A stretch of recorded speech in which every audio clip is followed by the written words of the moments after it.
Okay. Well, hi guys. Thank you for coming outside.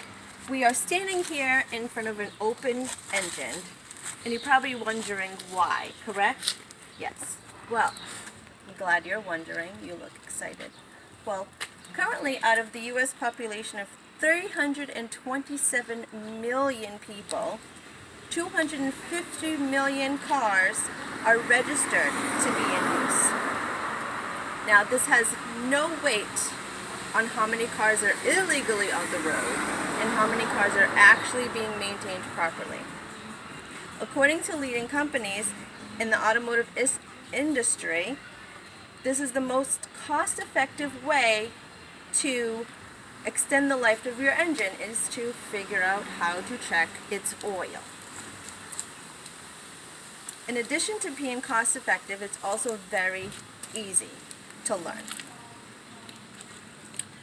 Considering the population and vehicles legally in use, the numbers between the population and cars in use tells us that 77 people in the world at least own or drive a vehicle. Now, of all of you, how many of you can afford an engine?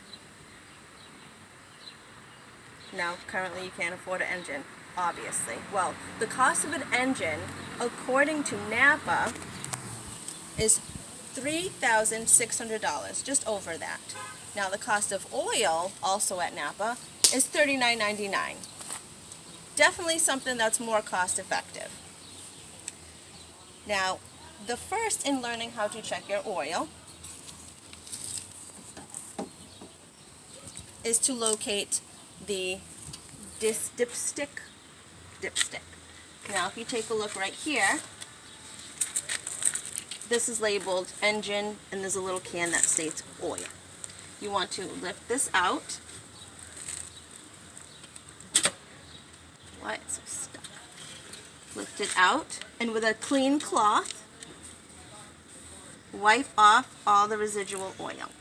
Now, one safety tip that you want to keep in mind is that the engine needs to be off and at least not running for about 10 minutes. This is just to make sure that you don't get burnt by the oil and that the oil has settled back into the reservoir.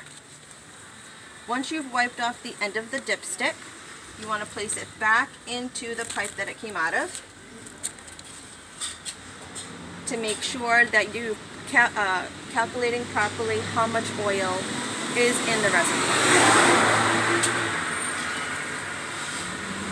Then you want to take it out and read it. Now, as you can see here, I am definitely out of oil.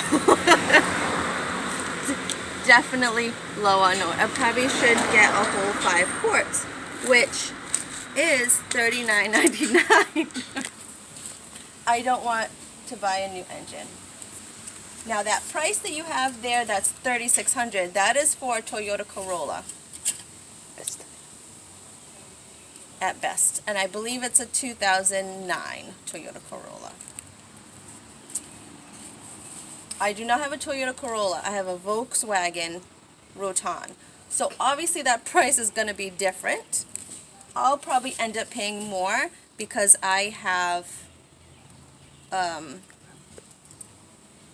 a more expensive car.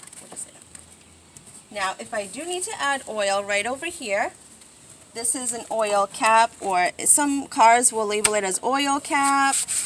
This is engine oil, and it also states what type of oil I need to use. The 10W actually stands for 10 winter, and the 30 is the viscosity of the oil at that temperature. When I add oil, I didn't know I didn't need any oil, so I didn't bring any oil. But you want to take a funnel, put it right over there, and then just pour the oil in.